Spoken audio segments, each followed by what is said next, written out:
welcome. Come one, come all. Come on into the chat. Greet one another in reason's name. Let's start the show. Yes, sir. What's happening, folks? Glad you're here. This beat actually be on a Sunday morning, bangs. or whether you're catching us throughout the week. Glad you're checking out the Ichabod the Squad, y'all. The unholy trinity. Those 808s. 808s going crazy right now. All right, let's get ready to do this here. We have finished our first series, and it was a while. It took us a while, but it was a good while in the book of Romans. We're done with Romans. Now we are moving on to a whole new book and looking forward to this one. This is going to be, and you guys, I want you to help me. I'm trying to stop saying I've listened back to so many different episodes recently, and the number of times I say that to fill in the space, I'm like so angry at myself now. So if I just drew your attention to it, and you're like, dang, he does say it a lot. Help me to stop with the space. You're gonna have to get the uhs out. You're gonna have to get the uhs out there too, because you just said like 3 times in the back. So and so yeah. I'll help you out. You help me out. What is it? What is it? Follow me as I follow Christ, or whatever the hell. Iron sharpens iron. Iron sharpens iron. Yeah, there you go. Iron sharpens. Okay. I'm trying to get rid of literally and there's another one that I have I say a lot. Yeah, but I'm going to try to Okay. You gotta. All right. Yeah. Yeah. So those of you who realize what's going on here, this is a premiere episode. So premiere means we recorded this, but we're watching it all together. So we're in the chats with you, just chopping it up, busting it up. You can still super chat. You can still comment. This is not going to turn into a pre-recorded thing. N-urch will be back live soon, but we just got our brothers traveling, and it's just hard to keep up with the lives every other Sunday. But we'll be back to the lives very, very soon. But in the meantime, we're glad you're here. We're glad you chose to rock with us, whether it's Sunday or whether you're catching us during the week. Definitely thank you for checking out the squad. Like, subscribe, drop a comment while you're here. Ring a little bell so that you get notifications when we pop online. What else? If you're not following Jay Witt's channel, we're going to drop that in the chat. Go subscribe to Jay Witt's channel. He's been killing it, dropping episodes almost daily, and not even long ones, just getting in, getting out, but giving you, just like I said, that steady stream of consciousness, the logician that he is, helping you look at things from angles that are very, very good for your deconstruction, for your growing your powers of skepticism. There goes another I'm hearing it more now. Check that out. The Patreon, join the Patreon, $5 a month. Ichabodians, and then we got the Ichaphants for $10 a month. I have to shout out Thurgood. I'm hearing the uhs all the time, man. I'm on it. This is me just disciplining myself. Thurgood, once again, I'm shouting you out because even though I dropped the $5 and $10 what do you call it? Tiers. Thurgood was like, no.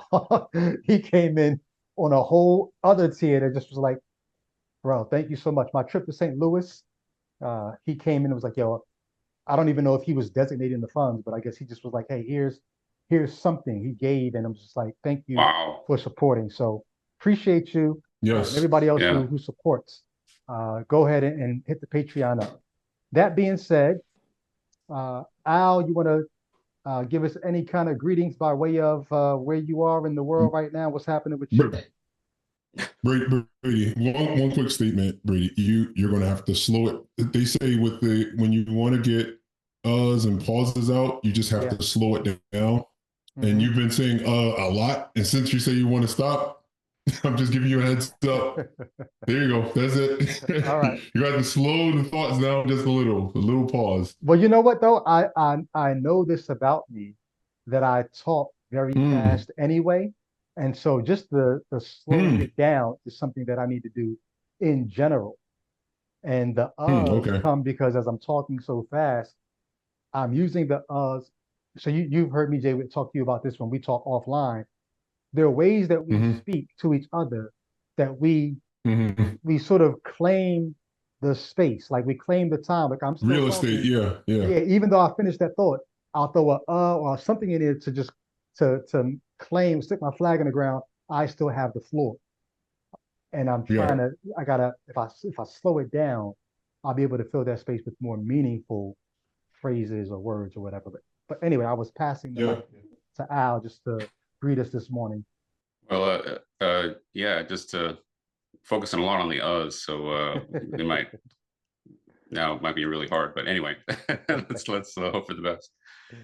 Yeah, no, nothing new for me. I'm just doing a little work traveling here, and so you can see my setup is a little different right now. But Okay. no, yeah, just trying to keep trying to stay faithful as I Gotcha. travel. Well, when I hear you say that, of course, my mind goes back to the religious world. When you say try to stay faithful, what are you referring to?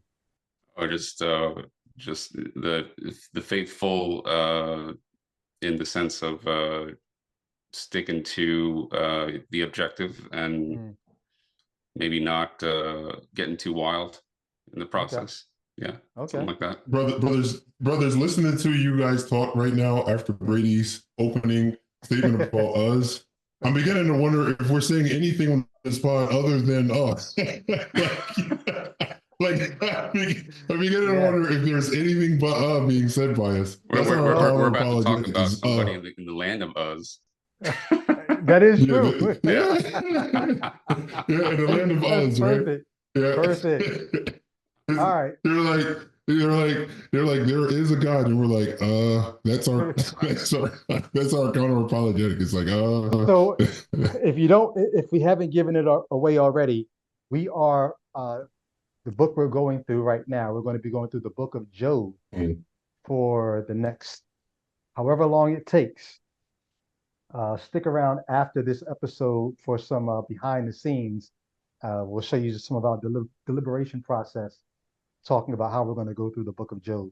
But we're going to begin with Job chapter 1, and I think it's going to be really good because one of the things that we did say, which you'll catch in the behind the scenes, that we're talking about, Jay Witt wanted to do narrative after the epistles. And we were thinking about maybe the Gospels, but I was like, I think the book of Job might have something. I was specifically thinking about the conversation of Job's friends. I haven't read that in so long, but the fact that they're made out to be the bad guys is what made me think they might actually be our friends in this series as we go back to the book of Job now. mm, We're going to go yeah. through it with deconverted, skeptical eyes, and I can only imagine what we're going to be pointing out. So strap in and get ready to ride with us through the book of Job. I'm going to share my screen. Oh, also, we decided we're going to do a different version of the Bible for the book of Job. So instead of the RSV, if you had your phones or tablets or whatever set to a certain version for N-urch, we're going to be using the NET version of the Bible, the New English Translation. So you can go to your app and just scroll down to NET, the net version. Yeah. Quick story about the net version. My one of my former ministry partners, Ambassador, aka Deuce, back when I enrolled in seminary, I believe, he gave me a gift. It was a big, thick NET Bible. And I remember reading it and going through some of the footnotes, like the footnotes are really diesel. And then as I started kind of becoming public with my deconversion, before I went public, back when I was just telling people in my inner circle, he's one of the first people I told. And when I started talking to him about, yo, like there's so much in the Bible that we need to be paying attention to in terms of how it just contradicts. He was like what? And so I started bringing up stuff. And one of the things was about Genesis 1 and 2 contradicting. And there's a translation of a Hebrew grammatical term called a vav, a V-A-W or V-A-V, depending on sometimes it's written different ways, the vav. And there's different ways that you can translate that vav that will help you see how Genesis 1 and 2 are contradicting each other. I'll talk about that in Let There Be Gaslight, the book I wrote, Let There Be Gaslight, chapter 8 or 9, I think. Or no, chapter 3, I talk about that. And so Ambassador was like, what you talk about? That ain't. And I said, yo, remember that NET version of the Bible you gave me? He was like, yeah. And I opened up to the NET and I showed him in the footnotes of the NET how it talks about how translating that vav would help you to see how Genesis 1 and 2 contradict. But because you don't always translate it the right way, you don't see it that it contradicts. So I just say that to say the NET version of the Bible, check out the footnotes because a lot of the times it will give you critical scholarship that most Christians don't even pay attention to, that if they did pay attention to it, it would open up a whole new world to them in terms of, do I really want to call this the inerrant word of God? So that being said, ready to dive in. Any forethoughts before we dive in from you guys? No, I'm going to try to restrain myself. And because of the length of this book, I'm going to try to reserve the commentary for things that are so necessary, in the words of Jay-Z, I guess. Yeah. Yeah. That's a weird reference for those who know. Those that know, right? I told Jay Witt before we got on, right before we started recording, you guys can see some of this in the behind the scenes after this episode. But I told Jay Witt, I remember hearing his story about how he was as a Christian, how he used to chase down all the footnotes. Well, we opened up the NET, and Jay Witt was like, "Look at all these footnotes." So yeah, it's like Christmas. It's like Christmas, man. I'm challenging him not to be chasing down all the footnotes as we go through these chapters. But any other there's a footnote every 4 or 5 words. Yeah, like, it seems like every 4 or 5 words there's a footnote here. So this is but you know what this that is a tells bunch you, of landmines. You know what that tells you? That tells you when you go back to the Bible that you read without all these footnotes, and that just tells you how much more there is behind the scenes. Now, back when you were a Christian, heavy lifting, yeah. As a Christian, you said, "Oh, that's so much more of God I get to know." No, that's so much more of historical, grammatical, cultural, translation work that you'd have to do to even figure out what the heck they're talking about. It's not getting close to God. It's getting close to what are the translators not able to give you for the sake of economy, for the sake of time and all that. Telling a cogent story. Right. They can't give you all the things that you actually need to know what's really going on in this text. That's what all these people basically you would need to be a scholar, right? Exactly. Essentially, you would need to be a scholar. Yes. Yes. I remember in my MacArthur days, because the MacArthur study Bibles were, kind of the big thing at that church. But it's funny because like this, looking at the footnotes here, it kind of puts it to shame. If you ever notice, you open that up, like the New Testament, like literally it'd be like 80% of the page would be commentary. Yeah. But the moment you go to the Old Testament, it went down to like 1/3 at best. At best. Wow. Yeah. Wow.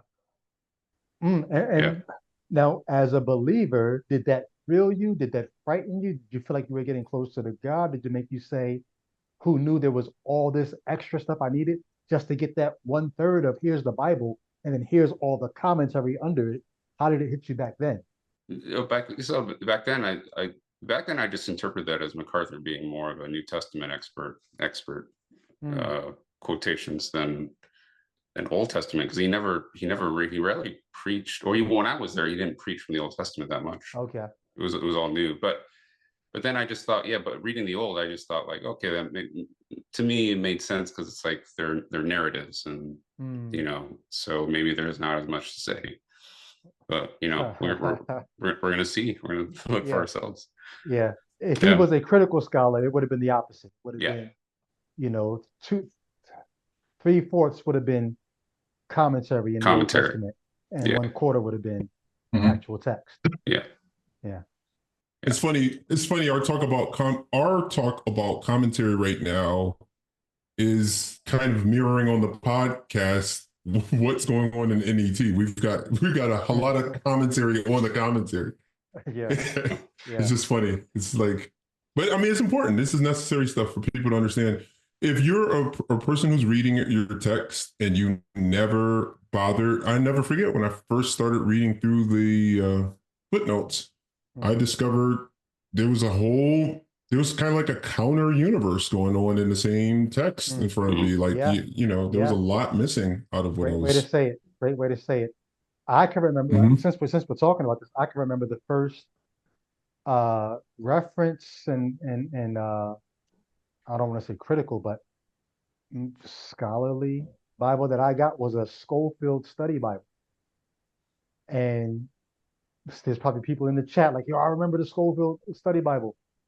But reading Genesis and just reading the first chapter and the commentary on let us make man in our image, just that alone introduced me to what you just said, Jay. But it made me say, the commentary on that made me say, oh, so there's more. Like you said, there's a universe of a counter universe of thought that I'm like, I felt like I was stepping into a different world, but it felt inviting because I'm like, well, this is God's world. But now as I look back, I'm like, oh, they were doing their version of, I'm going to be honest with you, there's more than meets the eye. And they were sort of trying to give me the softer version of it without telling me that, no, there's even more than what we're telling you. So what meets the eye here? Yeah. No. Yeah. All right. Well, that being said, Job chapter 1, verse 1. There was a man in the land of Uz, whose name was Job. And that man was blameless and upright, one who feared God and turned away from evil. 7 sons and 3 daughters were born to him. His possessions included 7,000 sheep, 3,000 camels, 500 yoke of oxen, 500 female donkeys. In addition, he had a very great household. Thus, he was the greatest of all the people in the East. Now, his sons used to go and hold a feast in the house of each one in his turn. And they would send and invite their 3 sisters to eat and drink with them. When the days of their feasting were finished, Job would send for them and sanctify them. He would get up early in the morning and offer burnt offerings according to the number of them all. For Job thought, perhaps my children have sinned and cursed God in their hearts. This was Job's customary practice. May the bull add a lesson to the reading of this word. All right. What stands out to you? What do you notice? Let's go verse by verse here. I think we should do pericope by pericope in Job, though, right? Or you don't think so? Well, we could do that, but even in doing that, let's if we can try to go from top to bottom. Anything in the first segment here, verses 1 through 3, that stand out to you? I mean, he was very rich.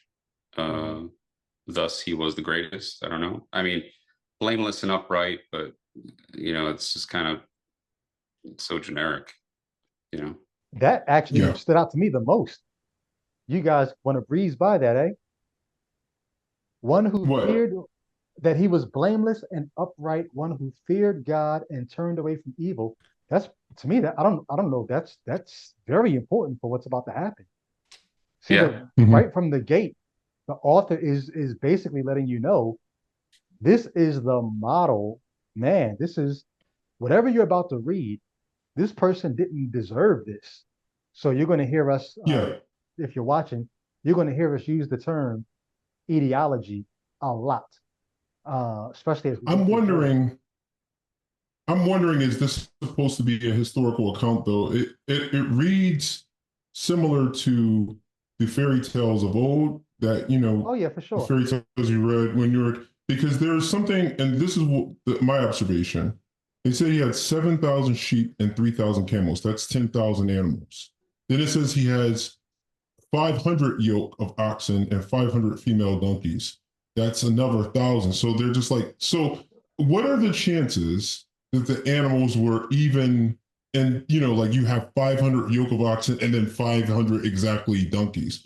So some people might say back then they didn't number things as exactly as we would expect it in a census or something.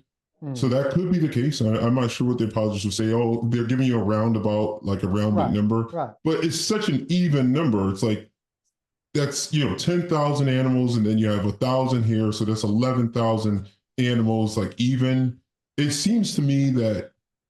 Go ahead. I can see you wanting to talk. I was going to say, I would not nitpick over that. I mean, we do this all the time. You talk about the Million Man March.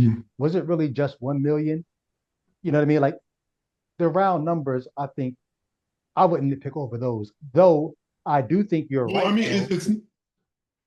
I was gonna say, I do think you're right in the sense that it has not mythical, but sort of like fairy tale-ish a feel to it, not just for the round numbers, but for the exaggeration. For there was a man in this land somewhere. You know what I mean? Yeah, long ago, kind of almost. It's like there was a man in Uz, long ago, far, far away, and it's very idyllic. He's blameless. He's upright. You're telling the kind of stories that no one could, like, you have to set it up in such a way that no one can say, "Oh, well, of course that happened to him. Look how he was living. He was riotous. He was a drunkard. He was no." It's so idyllic. To me, that's what gives away the fairy tale nature of it, not just how many sheep he had and the round number of camels and he was the greatest of all the people in the East. Exactly. Even that, very that's idyllic. Like when they say he's the greatest of all the people in the East, is he the king? Are you saying he's greater than?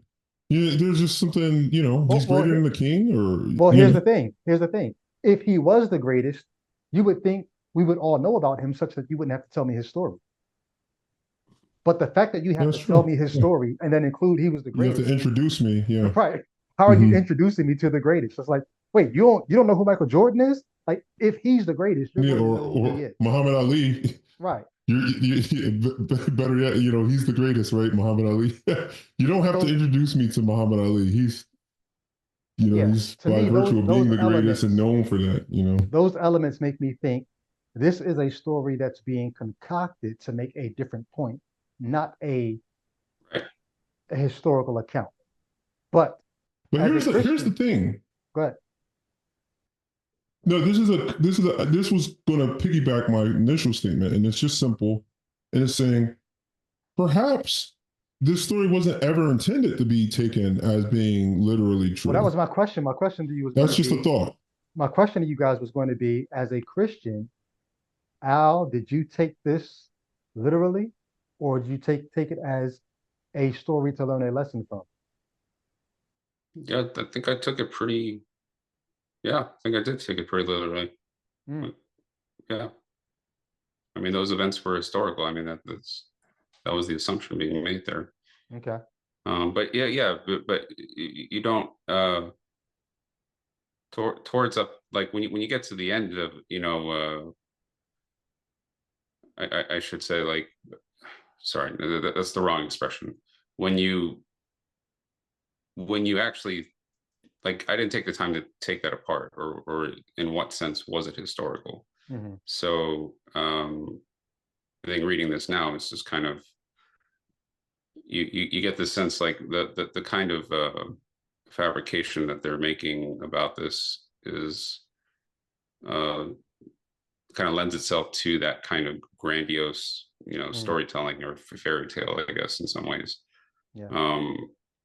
And yeah, it hits more explicitly now, obviously. So, like, I was just looking, when you look at the numbers, he would have had to have hundreds of servants to maintain all that. I mean, that's insane. Like, you would need, and like, we're talking the biggest, just something short of Buckingham Palace. That's kind of what I'm kind of getting from that.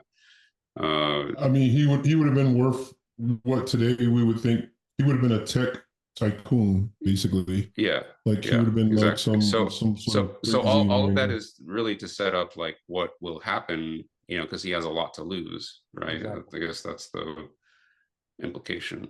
Yeah. But yeah, it's like they're really going out of their way to make this like the most wealthy person, plus Right. being morally upright, primarily, right? Yeah. Uh, and just there's a lot to lose in that situation. So Well, another thing about being the greatest is you would imagine not only why do you have to tell me about him, but why aren't other cultures from the ancient Near East hmm, or from the East, why aren't they writing about Job from us? If he's the greatest, why isn't his story widely known in the ancient world? So yeah. those are just things to Yeah. think about. But Jay Witt, when you were a believer, was Job literal? Yeah, I mean, I took it all mostly to be, but actually, even us talking about this, I'm thinking maybe that's not a knock against the text itself because Mm, I mean, just reading it now, I'm just thinking, yeah, it's very possible whoever wrote this didn't expect that you were going to, right. you can write a story that's telling the truth without it being true. Yeah. Hmm, Well, wait, what do you mean? You can tell a story that didn't literally happen, but it can have just like a parable. Like when Christ tells parables, is he telling an actual? Some people insist that all of them are actual story, but you could be telling a story that contains So the way, a supposed truth. right, right. Well, the only reason why I asked was because you said a story that's telling the truth without it being true. That phrasing is a little confusing. But the way I often say is the story tells truths without being true. But to say that it's the Yeah, truth is that sort of right. makes it seem like you're saying it is true. But you're right. Parables are not. They're true stories in the sense that they tell you true things, true principles, or true whatever. The boy who cried wolf. Was there really a boy who cried wolf? No, but there's a true principle in that. If you keep crying wolf, you yeah, really need and to so and know that's not about. a knock on Yeah. that's not a knock on a story for you to use it to communicate truths. Yeah. So even if I came to discover this when I was a believer that hey maybe this isn't actually something that happened, but Mm. it's meant to teach us lessons. I don't think I would have had the only problem with we'll get into let's keep moving. Yeah, Well, because no. like as it goes in, Go ahead. go ahead. What are you saying? What are you Well, I was saying? going to say one of the problems that people like us get into with more progressive Christians is they would be quick to tell us things like Genesis 1 through 11 was not literal or historical, or Job was not meant to be. They would be quick to tell us that no, they're truths that we were meant to learn from them without the stories being taken as true. The only problem is, I can't say the same thing about Job, but with things like Genesis 1 and through 3, you get into the New Testament, and the New Testament authors are pressing them as literal and historical. So that's just something that you have to think through there. All right. Yeah. But I will highlight again, like I said, verse 1, pointing out that Job was blameless, upright, one who feared God, and one who turned away from evil. As you're setting him up as this model man, it's very important that you say that because I think this is etiology for things that are not supposed to happen to certain kinds of people must have been happening. And this story is meant to take any kind of blame away from God when those things happen. What if you do all the right I things? think I think they mentioned. Go I ahead. think they do. Oh, I'm sorry. I'm sorry. I'm so sorry. This just came across my mind. I think they do mention Job in like in one of the epistles. I think it was in James. They mention him. They talk about his patience or something. Let me see if I Mm, can. Go ahead, keep going. But I think yeah. he is mentioned as a figure, if I'm not Okay. mistaken. I'm gonna see if I can find it. Um, Go ahead, keep going. I'm sorry. so I'm just saying the fact that you're setting up this person who doesn't do wrong, he turns away from evil, is upright, and all of those things. If you make bad things happen to that kind of person, what it does is it makes the average person say, well, shit. I mean, if even Job could go through that, who am I to complain? I'm not a Job type person. Hmm, So when bad things happen to me, I guess I can't complain. Even if yeah, I that's had great. kept the law to some degree, if I did, do the right things, I think this is etiology for why bad things happen to good people. Right. when they've been told that if you are good, bad things wouldn't happen to you. If you keep all these commandments, all these blessings of the law will come upon you, and all these kind, but it's not happening. So look for the etiology. Yes, it's in James chapter 5 actually. So I was right. I had the right, and it was about. It says, "You have heard of Job's perseverance and have seen what the Lord finally brought about. The Lord is full of compassion and mercy." So yeah, he's referred to basically as a historical figure in James. I don't So know. Read that again. it says, "As you know, we count as blessed those who have persevered. You have heard of Job's perseverance and have seen what the Lord finally brought about. The Lord Mm, is full of compassion and mercy." wow. So So it I was seems going like to they're try to dealing with him. argue. I was going to try to argue that it could have been a literary Job, not a literal Job. But the way that's worded, that seems like Mhm. a literal Job. Those who are watching, when I say a literary Job, just like the boy who cried wolf is a literary or at least a colloquial. He's not a real person, but you can make a real point about a fictive person, fictional person. So James could have been saying, hey, like Job persevered, parenthetically saying in that story we all know about. But the way that's worded, it's not Mhm. Job in the story. It's the Lord acting on Job's behalf. It seems like you could twist it maybe to make that a literal Job, but that sounds more literal Job, the way he's talking about him. Yep. Yeah. So he's got all these sons, three daughters. They hold feasts. When it's their turn, daughters come. Job offers burnt offerings for his children, just in case his children may have cursed God in their hearts. Anything stand out to you guys there? Uh, Uh, well, the whole thing. I think it was for me the yeah. I never really stopped to think about how Job thought that he can, Hmm. basically Atone. appease, Hmm. right, on behalf of his children. Yeah. Um, that I guess does maybe sound like a kind of ancient thinking in the sense of like someone being able to do that for somebody Hmm. else.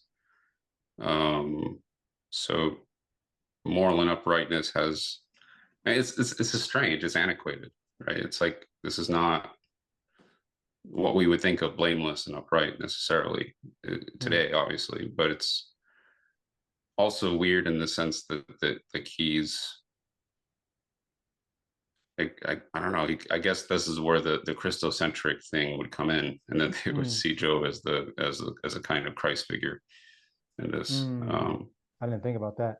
Yeah, like he's buying it. He's buying back the right their good standing with Hmm. whatever with God or whatever.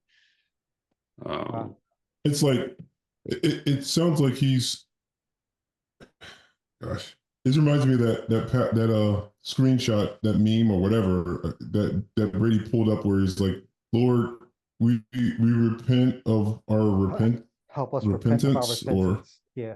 this reminds, this is kind of on that vibe because it's like he doesn't even know if they actually did it. It's sort of like, all right, keep the change, God. It's Hmm. sort of like I don't know if they did it, but just in case they did it, and if they didn't, I paid a little extra. Keep the change, God, just in case. yeah, Yeah. That's how I got to keep the change kind of righteousness, you know. Hmm.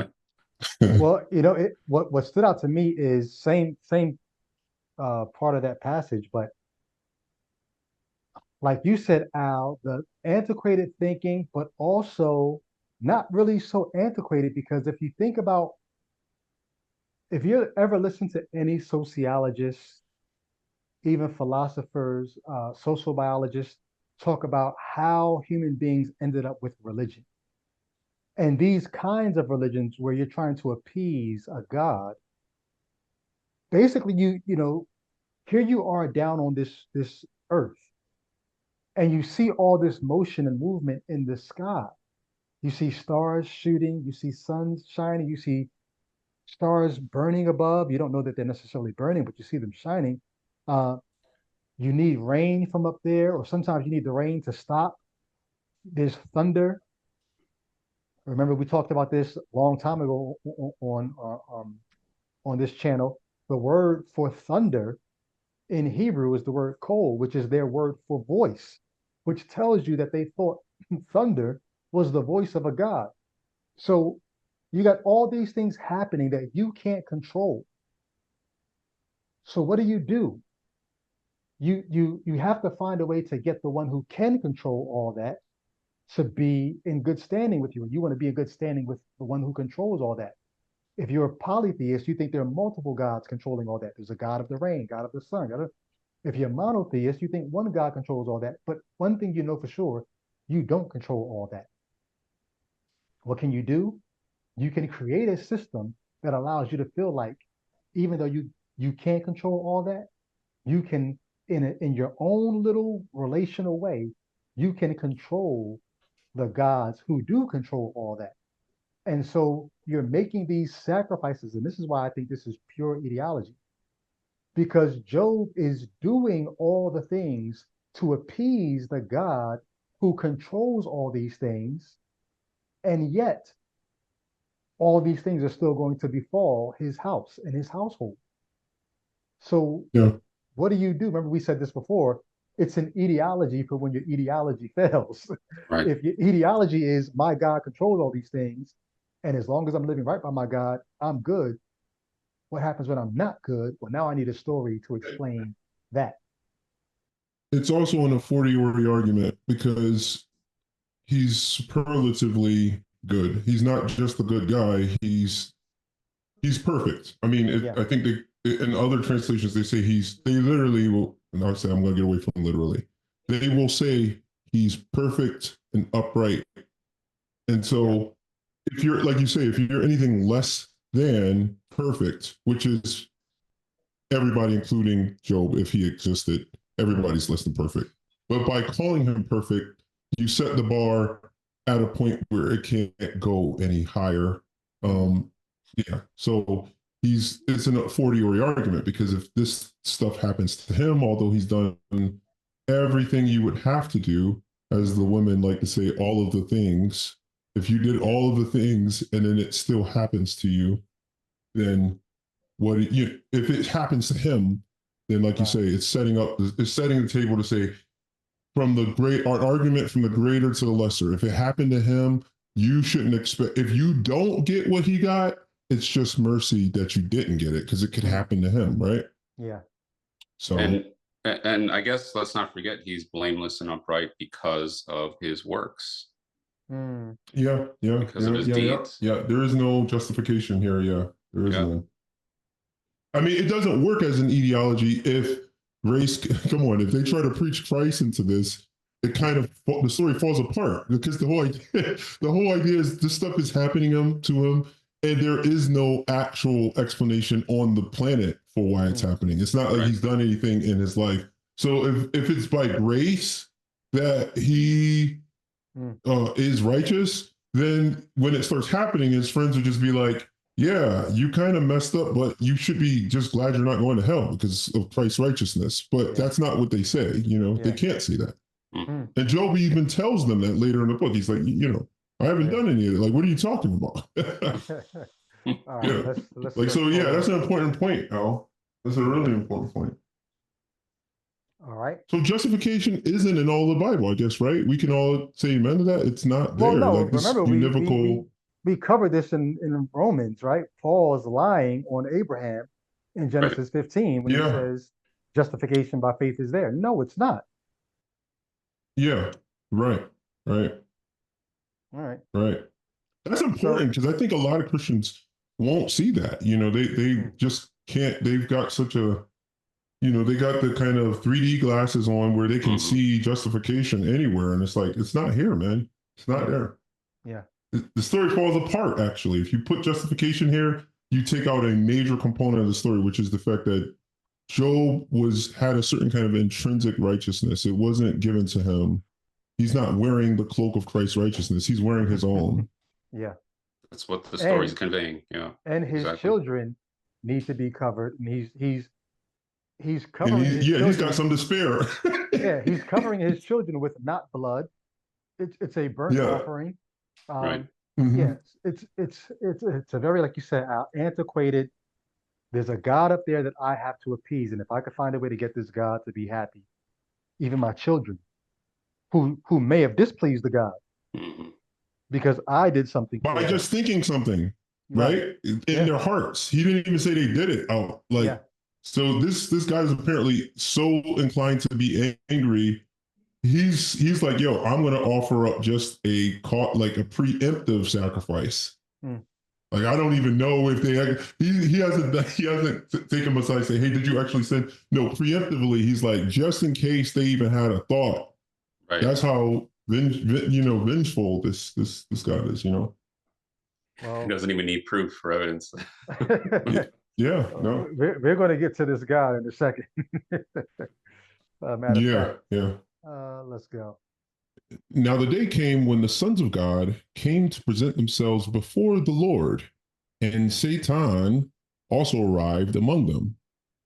The Lord said to Satan, where have you come from? And Satan answered the Lord, from roving about on the earth and from walking back and forth across it.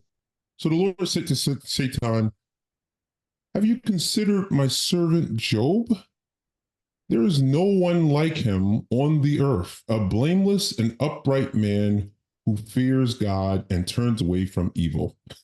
Can I stop here? This is so hilarious. Like, no, okay. No, that's fine. Because it's like he's quoting himself, like he's quoting the opening passage, and then he's talking about himself like in the third person. So you know that like it just sounds so odd, you know? Like he's quoting the earth anyway.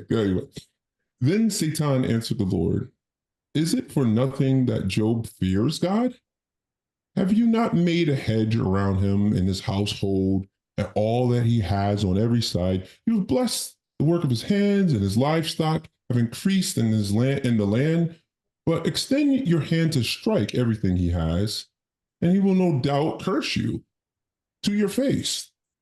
So the Lord said to Satan, all right then, everything he has is in your power.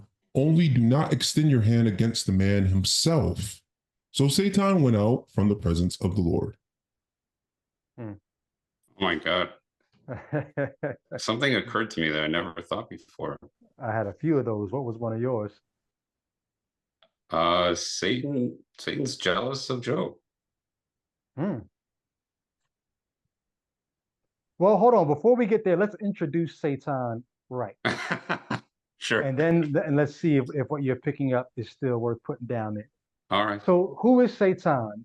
First of all, it must be said, there is no standing Satan character in the Old Testament. So you cannot, every time you see the word Satan, you cannot say that's the same character, because there are multiple people in the Old Testament, including the Lord himself, that is referred to as Satan or acting as a Satan.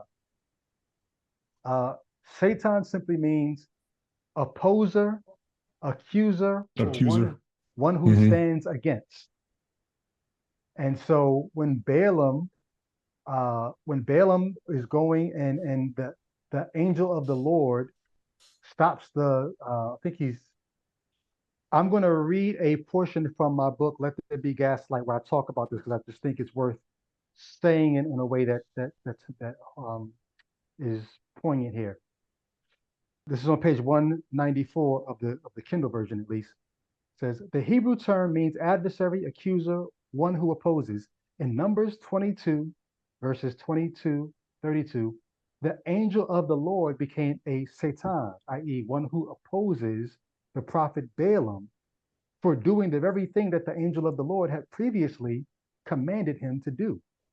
So you have the angel of the Lord telling the prophet Balaam to do something, and then as the prophet is on his way, something happens where he's stopped in his tracks. And the Lord says, I, Satan, Balaam, I stood against him. There's another time in Chronicles, or one of the stories of David, where David is running with the Philistines. It's when he's running from Saul, he's hanging out with the Philistines, and they're letting him actually travel with them for a while. So one of them realizes like, yo, he might, no, he's with Israel. And they say he can't travel with us anymore because he might one day turn on us and become a Satan to us. So even David is referred to as a No, so Satan. yeah, that's 1 Samuel 29:4. All that was to say, there is no, when you see the term Satan, you can't just take it and say, oh, this is that same figure that we meet in Job.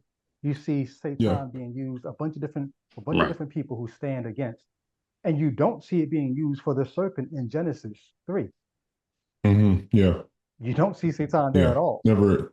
Right. All right. All that just to say, so So this character, yeah, go ahead. it's not an inherently Bad a or evil. villainous Right, character in the text. right. It just denotes a person who's on the opposite side of a whatever the issue is from you, right?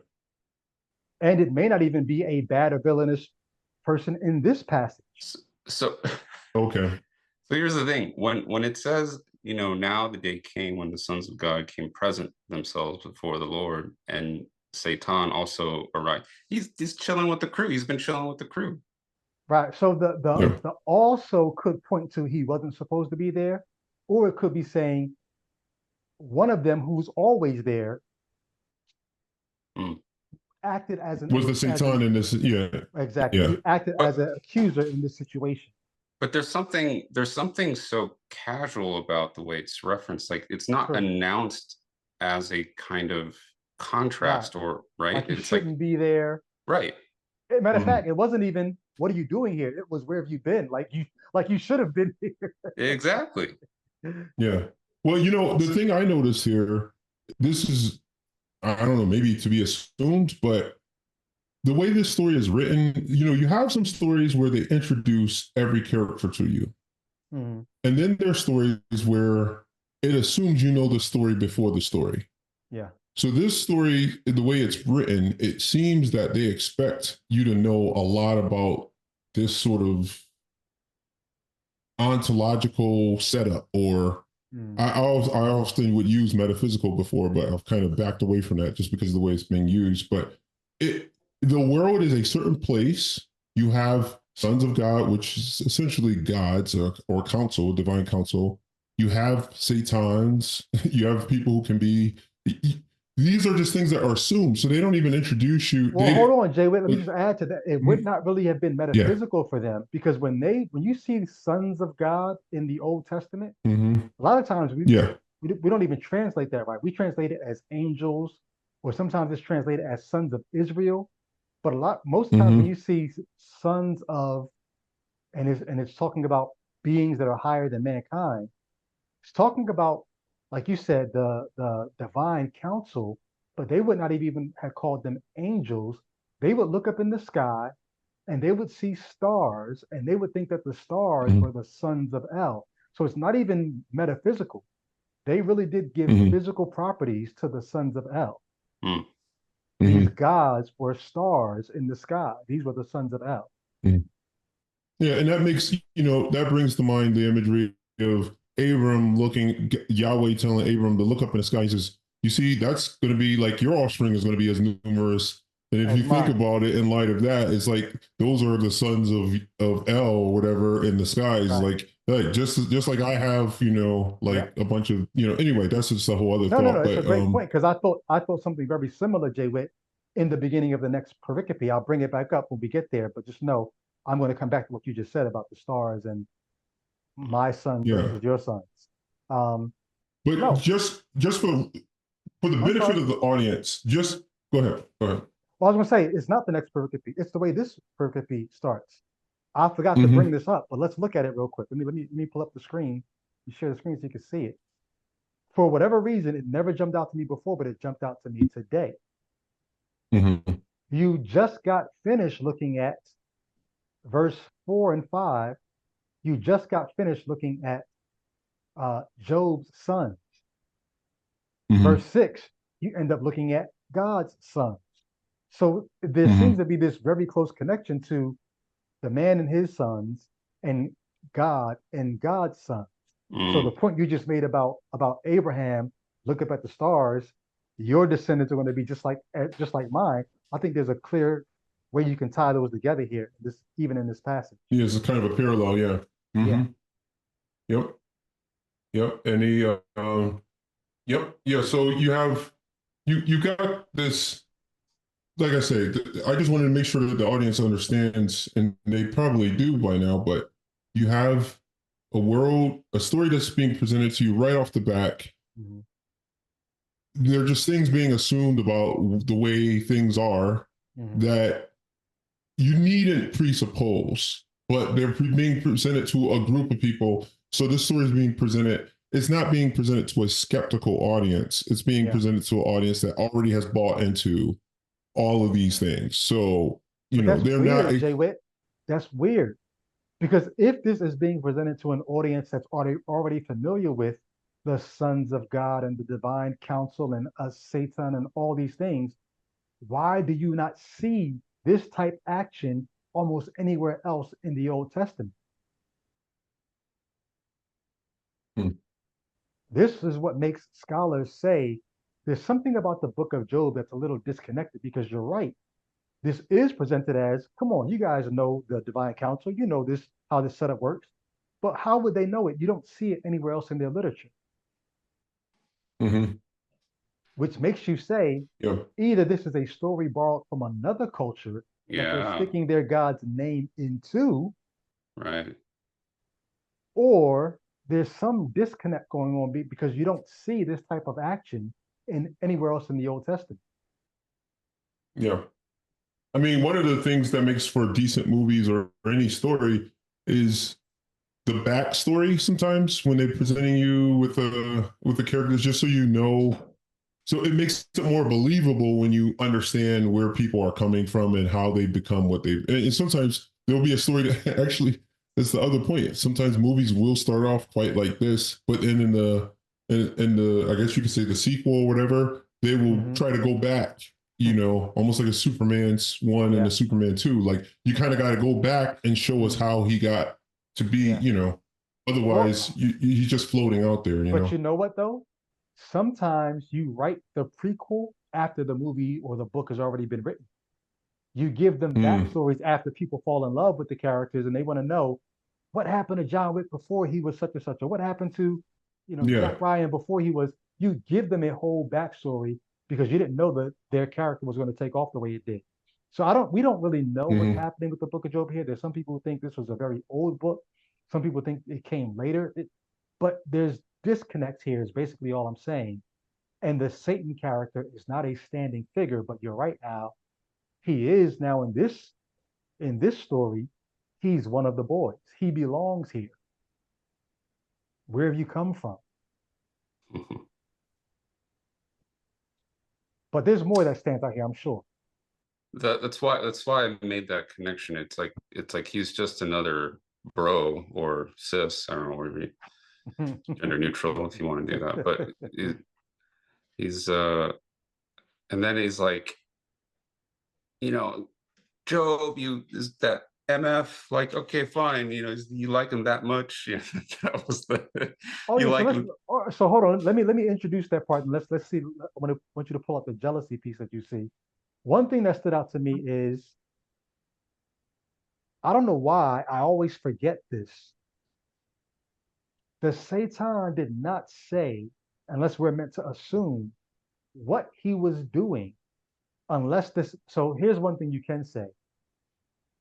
Either this is one of the sons of God who's acting as a Satan in this case, or this one of the sons of God, or this Satan is not a son of God, but he comes there on that day, which is another curious thing.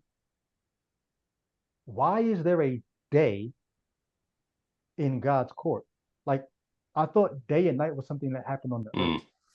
Why is there a time period marked as day in the presence of God where there's no sun and moon and day and evening, the first, the second day, or third day?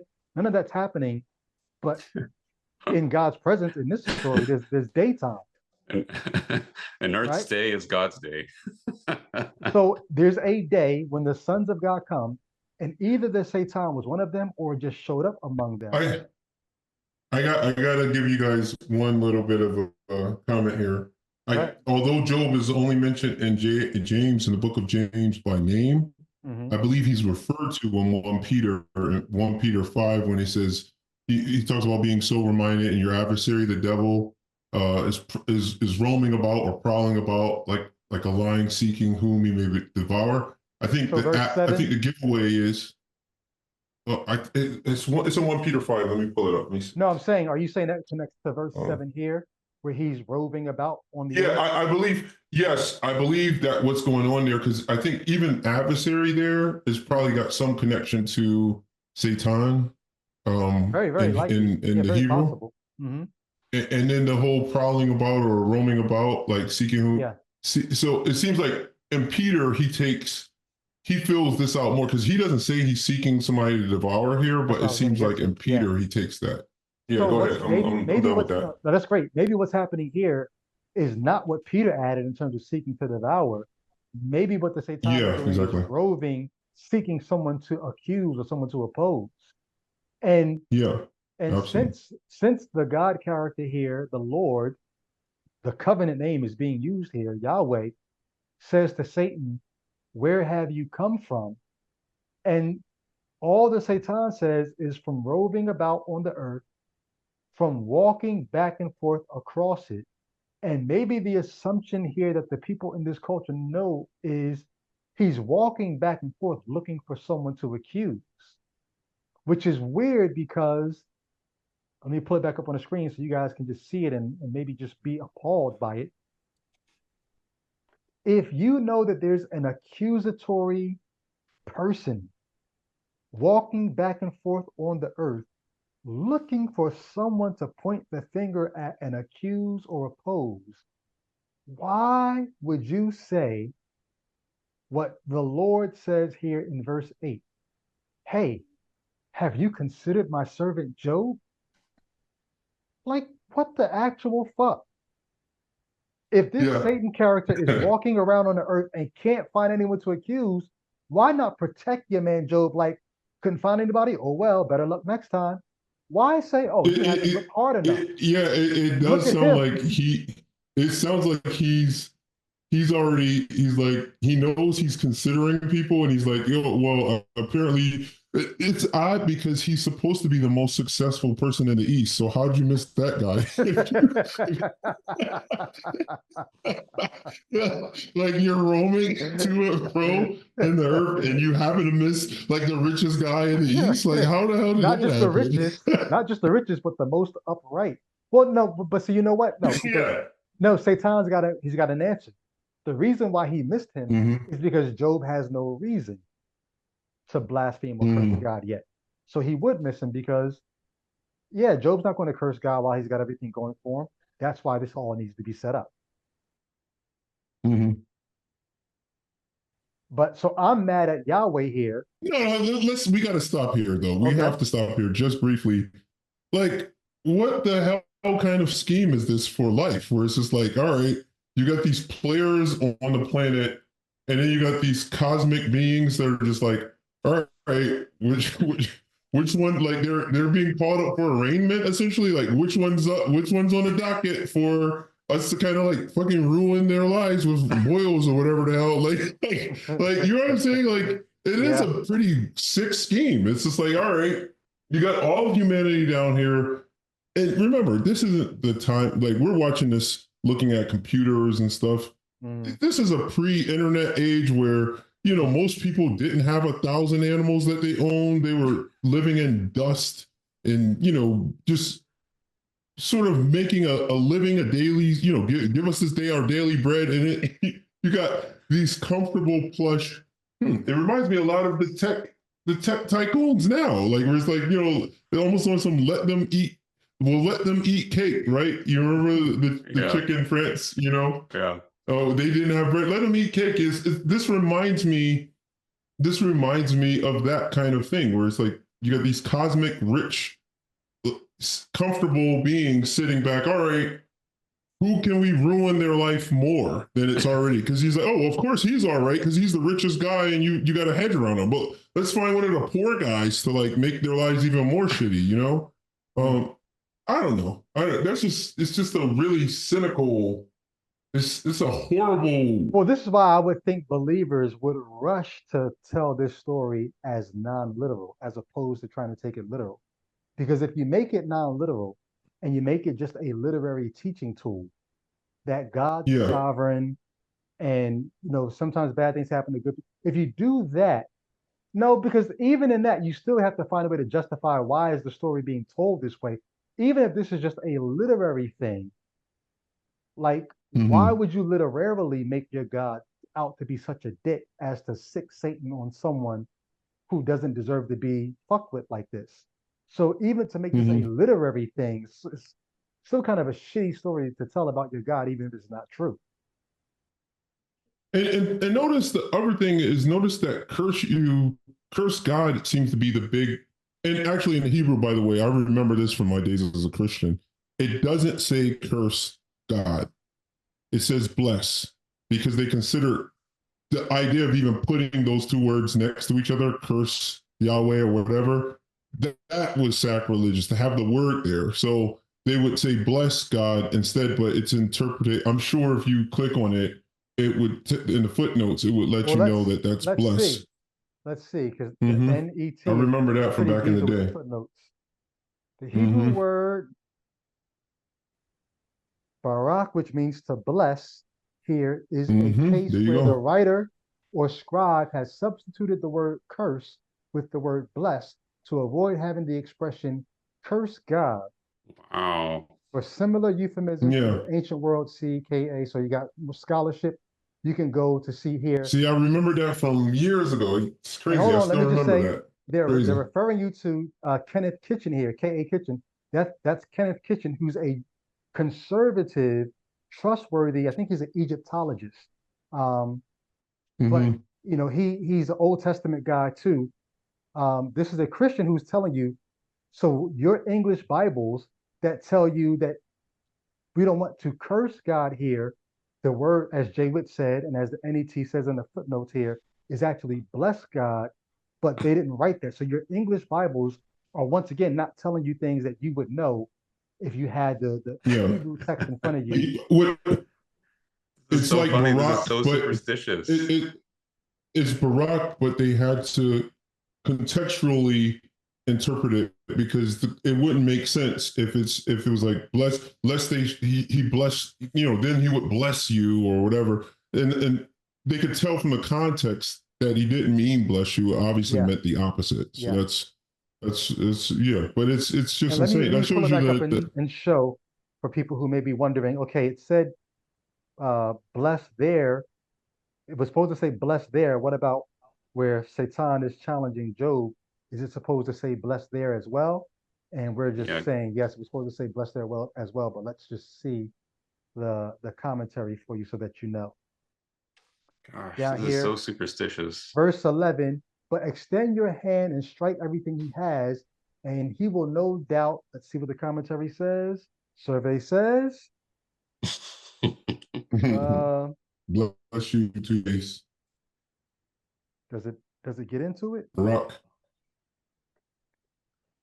Actually, cursing God may not be out of the picture of everything Job has is removed. Here too, the Wow. idea of renounce may fit No, well. it says no. It says see comments on Job 1:5. That's the curse. It says here Okay, to the gotcha. Yep, yep, idea of yeah, renounce may fit well enough. So yes, yeah, it's blessed there. yeah. But So, the thing that points that I find interesting there is that clearly the idea of because the sin is they're not talking adultery, murder. There's the big sin in this chapter is even for the kids that he's offering. Like perhaps they cursed them. Remember earlier was it hmm, feasting? yeah, Perhaps they have sinned and cursed God. That's in and later on I recall his wife says, "Why don't you curse God and die?" So it's like it seems like the cardinal sin Mm. is the sin of cursing, so almost hold greater on. than murder or So, anything else. Yeah. let your And oh, hold ideological up. glasses. Before I forget this, one last thing. And it's mirrored in the literature. That's the only thing I wanted to say. It's mirrored in the literature because it's like even in the literature, they don't want to put curse God down. You see what I'm saying? They put bless God. You see what I mean? Yes. So like the story is like cursing is the worst thing, and they don't even want to write it. They're like, that's the worst thing you can do. So let your ideological lenses inform you what's really going on in the book of Job here.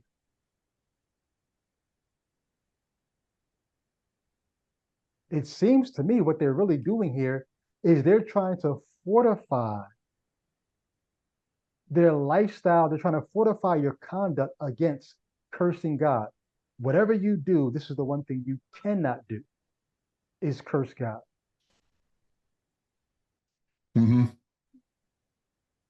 Like this whole story is, if even the people who haven't cursed God can find themselves getting fucked with like this, you better not even fix your face, fix your heart, your mind to even think about cursing God. Like this whole story is meant to scare you off from ever doing the thing that they don't even want to write, as you said, Jay Witt. We don't even want to write the words cursing God. Yeah. Yeah. Amazing. You would never get that from the plain reading of the text. Yeah. But it's like nowadays, if we wrote it, this wouldn't probably be the chief. So they'd be like, it'd be like murder or something. Lest I mean, here in America, it'd just be drunkenness. Like, lest my kids got drunk, because they're the evangelical church is so against drinking.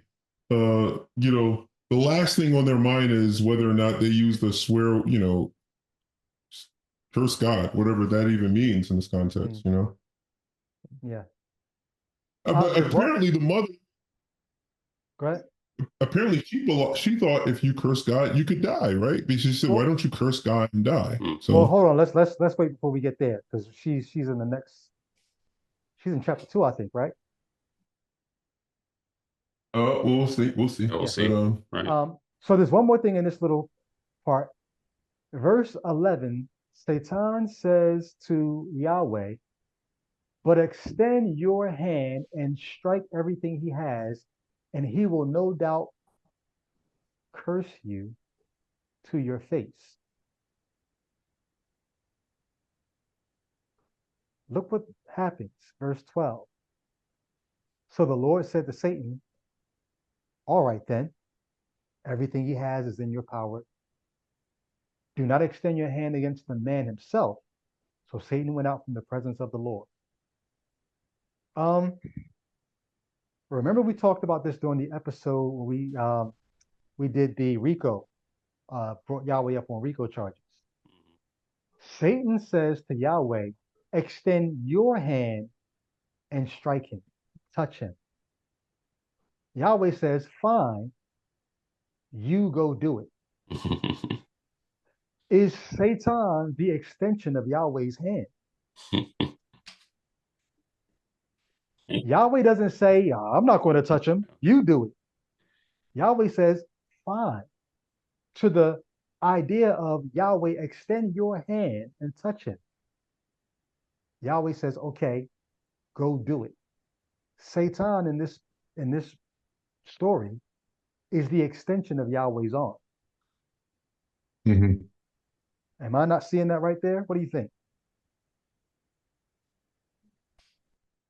No, I mean, yeah. I mean, I agree. Yeah, part of it, or I guess in some sense, yeah, he's not, I guess he's not, yeah, you would think that he's just trying to give him some freedom, like he has a free will or something.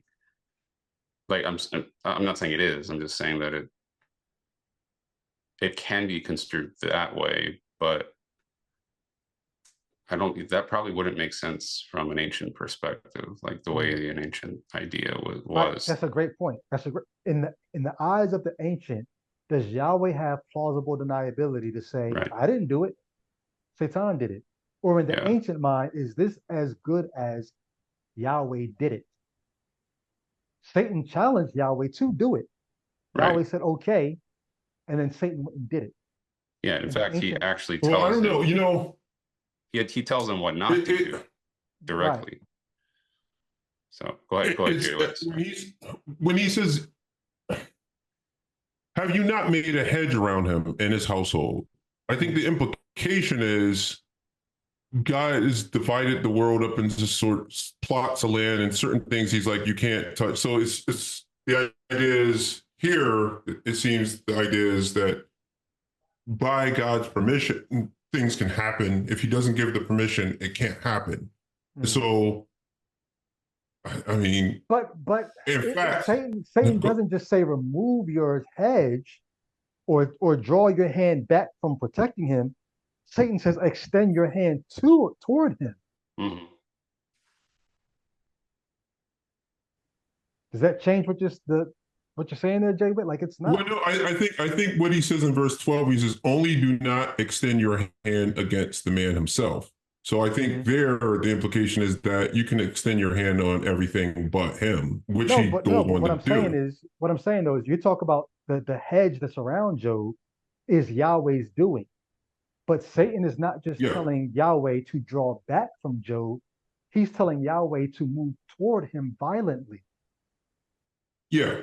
Well, no, what I'm saying is it seems that the implication is that for him to, it's almost like a sin of omission for him to move the protection from him and allow him to do it is for him to do it. So yeah, that's as close as I can get. I see what you're saying. It's not Yahweh doing it, except he's doing it by not protecting him from Satan doing it. Exactly. And I think that's what's implied by verse 12 when he says, only do not, and this is God or Yahweh speaking to the Satan, he says, only do not extend your hand against the man himself, which the implication is he then goes to strike everything but the man. Yes. So you're elucidating kind of what I meant by free will. Like he's allowing him the free will to do as he pleases, whatever is in his power. But then, but once again, the ancient mindset maybe being that everyone belongs to somebody else, or someone has a master, right? So this idea of it. Well, check this out though. This is also teaching the principle of do the right thing and you'll have a hedge around. I mean, the implication is there. Like you're up for grabs if you're not doing the right thing. You're out there and you're one of the people that Satan could get to. But the reason why that Satan couldn't get to Job is he was doing all the right things, so he had a hedge around him. So that's sort of, it's weird because this story is, like you say, this story is designed to be an etiology for when it goes wrong, even when you're doing the right thing. But simultaneously, it's teaching on the way to that the way Job got this hedge was he was doing the right thing. You see what I'm saying? So if he wasn't doing the right thing, he wouldn't have this hedge around him. And he would have been open. So it's teaching you both things, and it becomes the ultimate ideology in that sense. Yeah. So God wins either way. If you do the right thing and it works out, well, it's because this Job story taught you that. If you do the right thing and it doesn't work out, well, the Job story also taught you you shouldn't expect it to always work You're damned if you do, you're damned if you don't. Yeah. Yeah. You're blessed if you do, you're blessed if you don't. You can change that. Yeah, exactly. Exactly. To use. Yeah. Al, did you get cut off or you finished making your point there? I can't remember where I left off in a way. Okay. Well, I do think something's going to be said in the next little part that's going to actually highlight why I'm saying this is not just Satan doing things to Job. This is Yahweh. And maybe you guys will think I'm reading too much into it, but let's see. And we're actually coming to the end of this.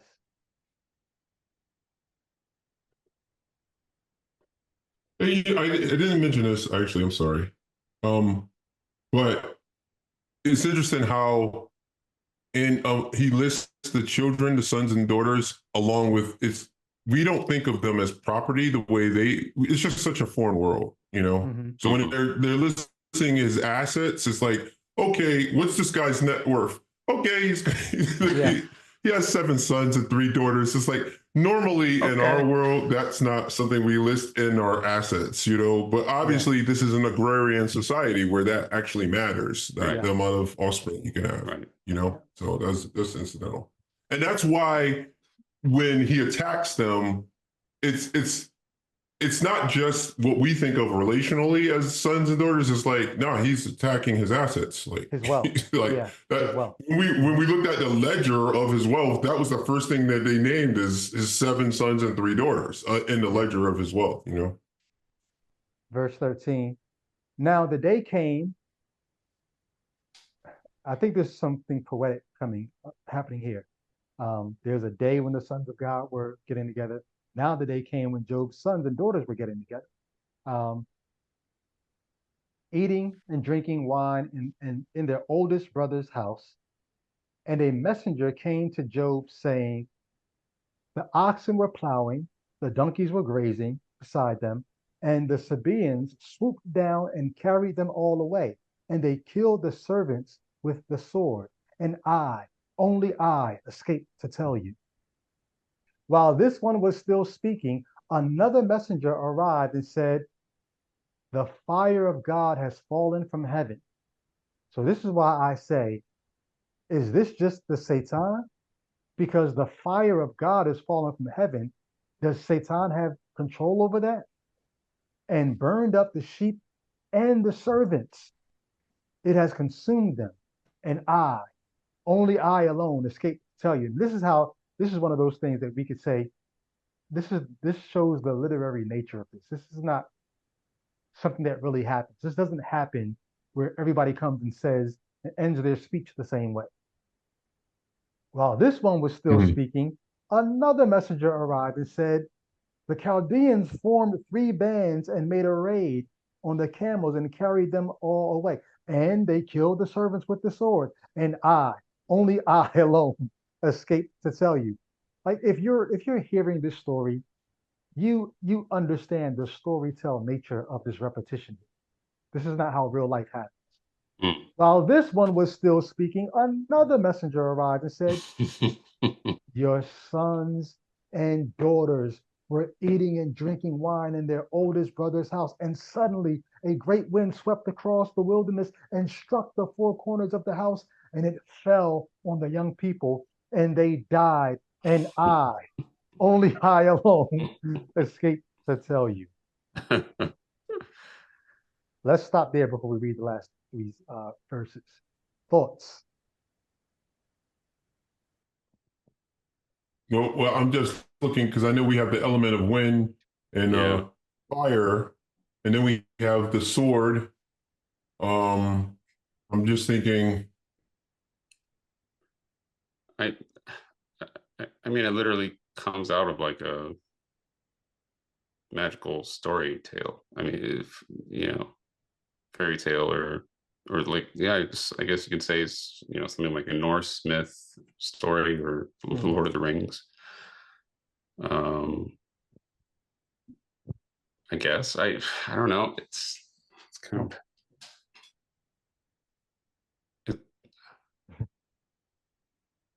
it also sounds like the act of God. It doesn't sound well, obviously, yeah. I guess it's not. I think the implication though is that the Satan is doing it, right? Based on what yes, it is. But it's like that can be performed by any other god. A servant came and said, the fire of God fell. Now you could say the servant doesn't know where the fire came from. Phenomenological. Phenomenological. You can say all those things, but once again, like Al said, what are the readers back then hearing? Are they detaching the servant's knowledge of where this fire is coming from what's really happening in the story? Or are they saying there's some kind of, once that hedge is removed and Satan is able to put Job in harm's way, but the challenge is for Yahweh to do these things to Job? I don't know, man. I'm having a hard time disconnecting Yahweh from, like I used to say as a Christian, I used to say Satan might have bought it, but the Lord sent it. And I meant it as a way to kind of like to absolve.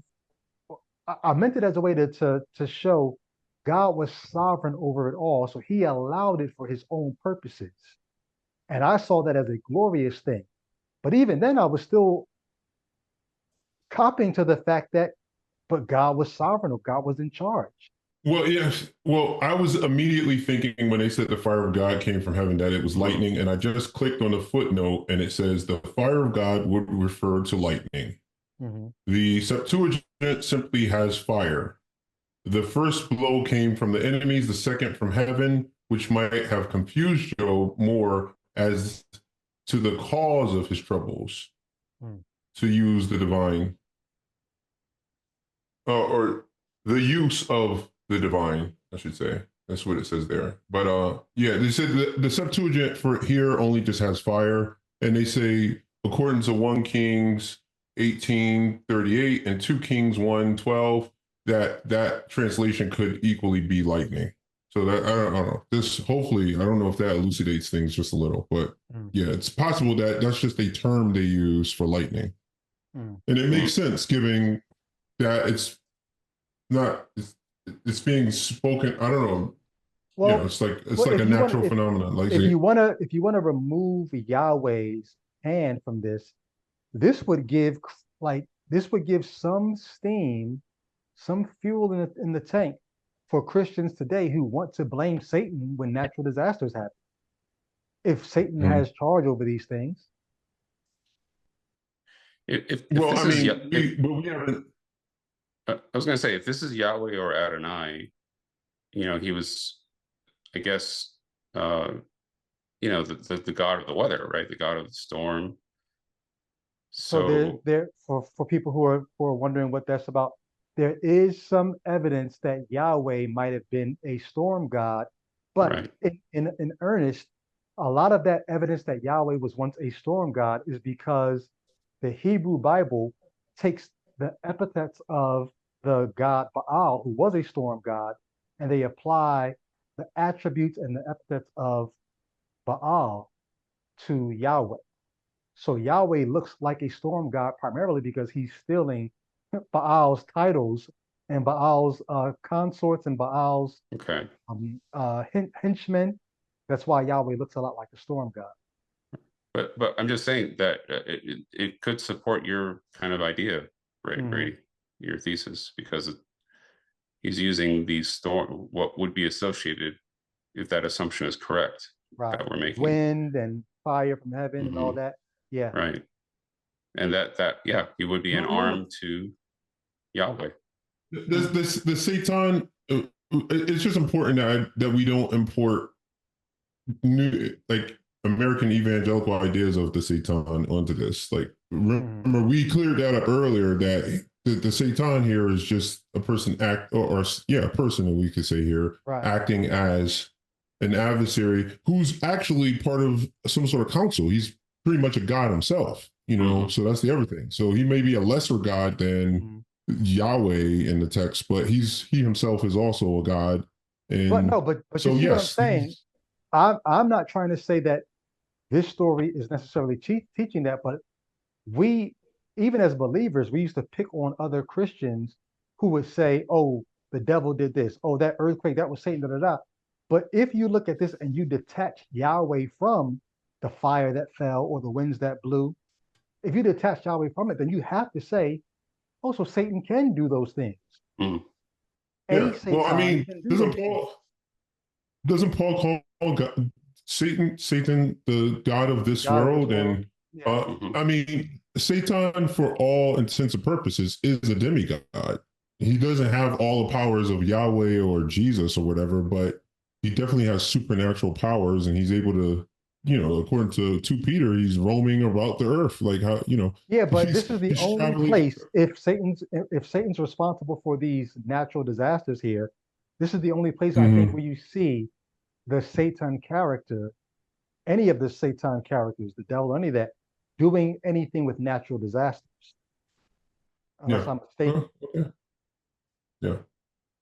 Well, I mean, if you don't include the episode in was it in Kings that we were talking about, where the adversary rises up and then the plague falls on. I mean, it's not a natural. I mean, well, it's an epidemic. It's some sort of you know No, but the plague in that pandemic situation or was from the whatever. Lord, right? The Lord sent the plague Mhm. after the Satan, depending on who you think the Satan is, Yahweh or the devil.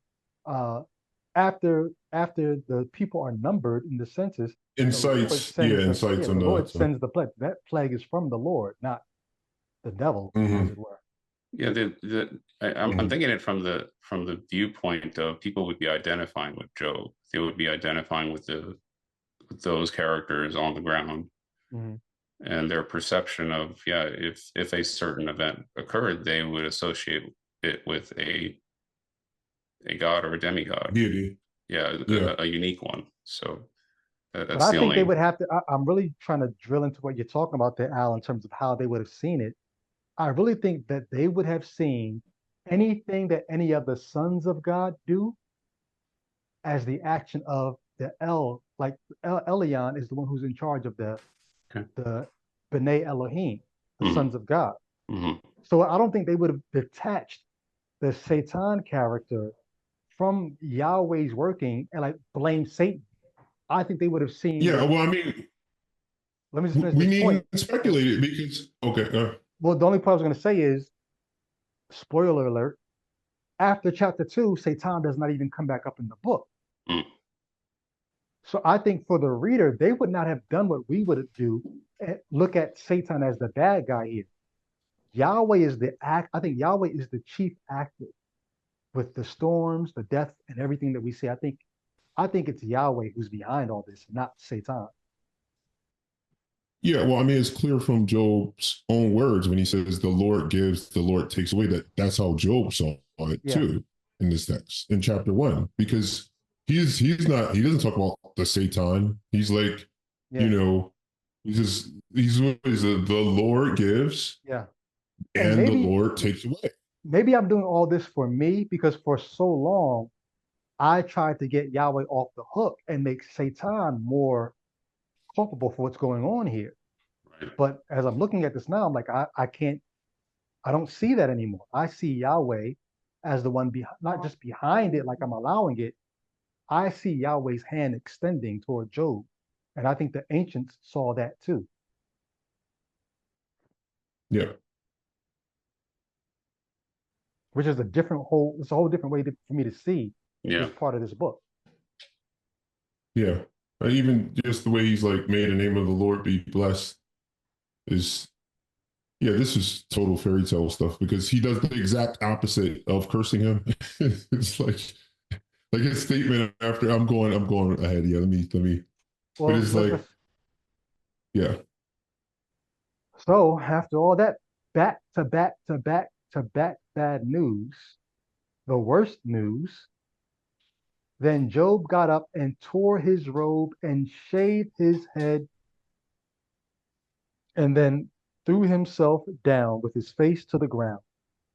With his face to the ground. And he said, naked I came from my mother's womb, and naked I will return there. Now, first of all, it's a weird thing to say. I will return there. The Lord gives and the Lord takes away. May the name of the Lord be blessed. In all commentary now, in all this, Job did not sin, nor did he charge God with moral impropriety. I want to see what that word there actually means. Oh, it's down there. Sorry. Yeah, that's such a fucked up phrase, man. Well, hold on. Let's see. This clause is difficult to translate. It simply reads, and he did not give unseemliness to God.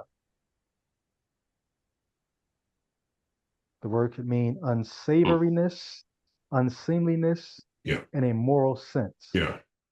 So basically, he didn't believe God's character. I think that somehow that's kind of unpacking what they thought of as being cursing God. Mm-hmm. So this is not only did he not curse God, it seems like in verse 22 it goes on to say, and all this Job did not sin, nor did he charge. It seems like it's elaborating more on what it would have meant for him to sin, nor did he charge God with moral impropriety, which would have been basically to curse him, I'd imagine. Yeah. So I think they're giving you a little, they're kind of unpacking what it looks like to curse God, Right.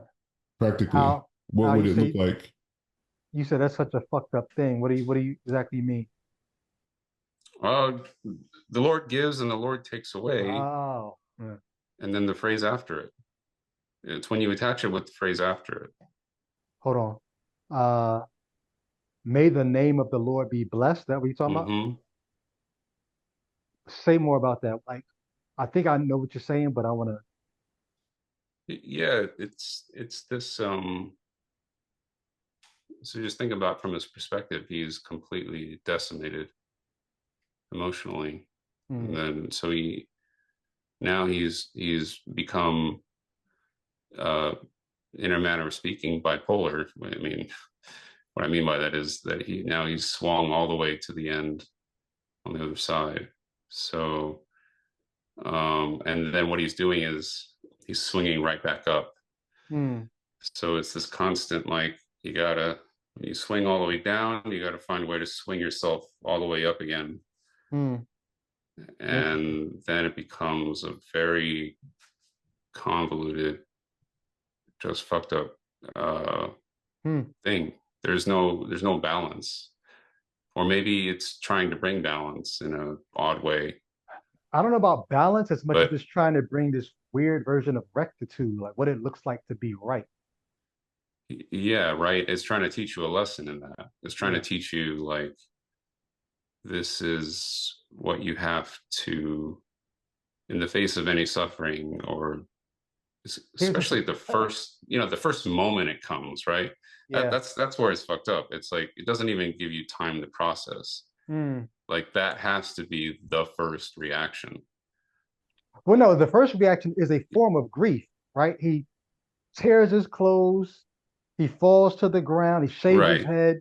So there is a real reaction that people could understand there. Yeah, but it sounds like it happened in a matter of seconds. You know, like It takes a few minutes to shave your head. They didn't have like electric razors or whatever.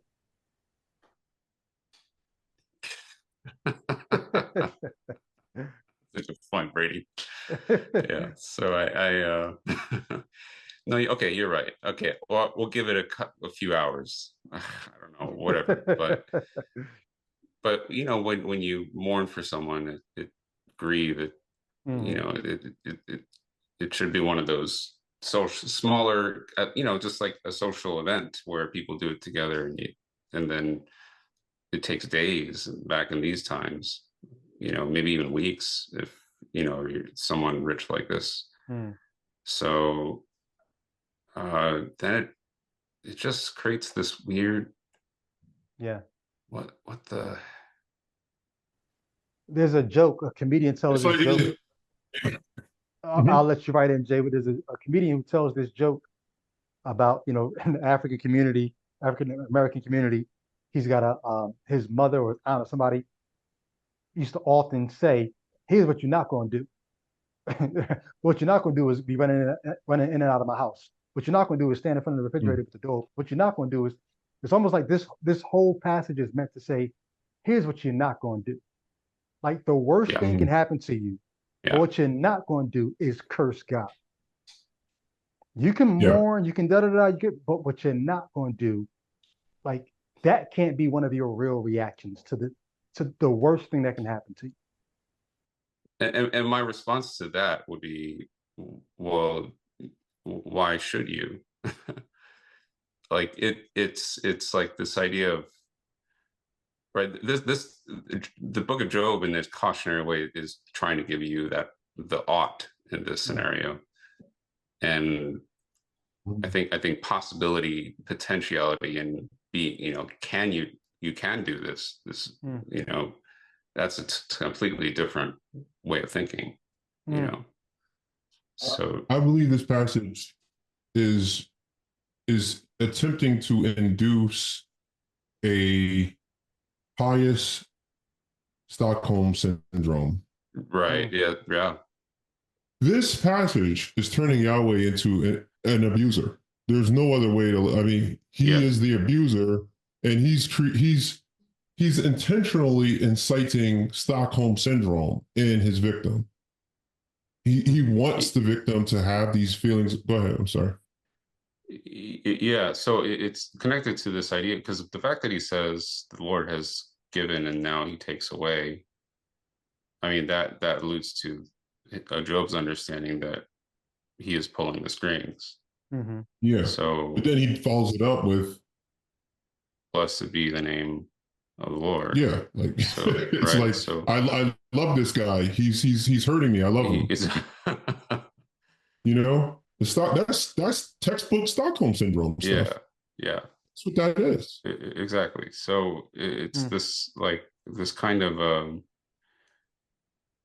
so then you just think about what that does to you emotionally. Like, you have to become kind of, you have to enforce the bipolarity. Like, you have to, when you sink that low, then you have to do something, push you all the way up, but it can't keep you up because you're constantly just going up and down. So that tears people apart. Like, that doesn't, like, how is that harmonizing? That was kind of, I think that was the idea that I was trying to get at there. Well, part of the Stockholm syndrome is the reason why this guy's hurting me. I love this guy. Part of the Stockholm syndrome is sometimes the abuser treats you nice, but it's not that you love them because sometimes they treat you nice alone. Right. It's by loving them, I can get them to treat me nice more than they treat me terribly. Right. So I'm going to bless Yahweh, not because, hey, sometimes he gives good and sometimes he gives bad, but by blessing him, maybe I can make sure that he gives me more good than bad, even though I know he's going to give me both. It's the I'm going definition to, I mean, that's control. That only happens under a control scenario, like one for sure, controlling the other. for sure. The Yeah. hostage that behaves and does everything that the terrorist wants them to do is, Yeah. I'm trying to, I know you're going to treat us all terribly, but you might shoot some of us. But if I'm a good hostage, when you tell us all to go into the other room, I'm the first one to go in. If I'm good to you, maybe you'll be less bad to me than you'll be to all the other hostages. That's part of Stockholm syndrome. I mean, that's the old "I'm a slave for Christ" language of Paul in the New Testament in 1 Corinthians. It's all over. I mean, I'm a fool for Christ. I'm a slave. It's a thing that you associate with negativity. Is when anybody who knows anything about true crime, when they finally get there to rescue the victim, sometimes they are so attached to their, I guess you would say, the captor, that when justice is about to be meted out on the captor, they don't want it to happen. They've so sided with this person who's been so abusive to them that they've come to love. It's like it's the person saying, "Forgive us, Lord. Help us to repent of our repenting," with exclamation mark and then hearts behind it. That's what it is. It's like, this is a horrible situation, but you're hearting it. You're giving it. You're liking that. You like this. Yeah. But it's like, some people call this. Paul says, "Therefore will I glory in my infirmities." And what you'll hear happening in Christian, they'll say that the wisdom of heaven is counter to our wisdom, right? I remember hearing countless sermons and saying, that's not conventional wisdom to glory in your infirmity. So they're teaching you to like the infirmity, to like, therefore, you'll see people point to Gideon. It's like, no, God doesn't want the huge army. He wants them to whittle it down because he conquers through foolishness. He conquers through. So teaching you to embrace wants, penury, the widow gave her mite. She gave from the little, and that was worth more than those who gave from their plenty. Like, teaching you to embrace, it's a pious masochism. Wow. I hesitate to say this because I don't want to offend anyone, but it almost seems like this is it's an underdog theology. It's almost like the theology of the person who knows they're going to lose. because Yeah. I know I'm going to lose, I've got to make losing a virtue. I've got to make less seem like it was always the goal. I got to make pain seem like like if there's something pleasurable about it. I've got to make losing a virtue. Like what we just talked about what it's intending to produce. It's like, did you guys kind of get a sense of that intuitively, like early When I on in was a your, Christian, yeah, Christian? I don't think so. Okay, what about like when you were like a teenager, you know? Like, did I get a sense that there's something like amiss with this belief system? Like it's doing. No, like so the question that I'm asking is, did you get a sense of the the whole meaning behind what Job's story is trying to tell us about suffering and the meaning of suffering is the fact that you are supposed to kind of like you have to essentially just find happiness through that pain Hmm. in a Hmm. in a way that's almost like inarticulable. Like you can't articulate it because it has to do with you needing to say blessed be the name of the Lord. Like there was this, like you felt like it was there, but you can't, there was no tangible way to explain it, um articulate it. I don't know why. Maybe this is self-centered or arrogant or something. The point I always got from Job was that God was sovereign. And if for some reason I always just thought that that was a lesson I would have to believe and relay to others, I don't think I ever thought I would actually be the Job. Yeah. Well, Oh, okay, I don't interesting. know. Yeah, interesting. So in a sense, yeah, there's a lot to unpack here. So in a sense, you did and didn't. Maybe that's what I'm getting. I the only reason I mentioned this is because I remember asking. I think this was in high school, or I made a comment where I felt like I had an insight like that Mm, at that time. I think I was a mm, senior in high school, and and then I kind of phrased it as like, I think this is the meaning of Job or something. mm.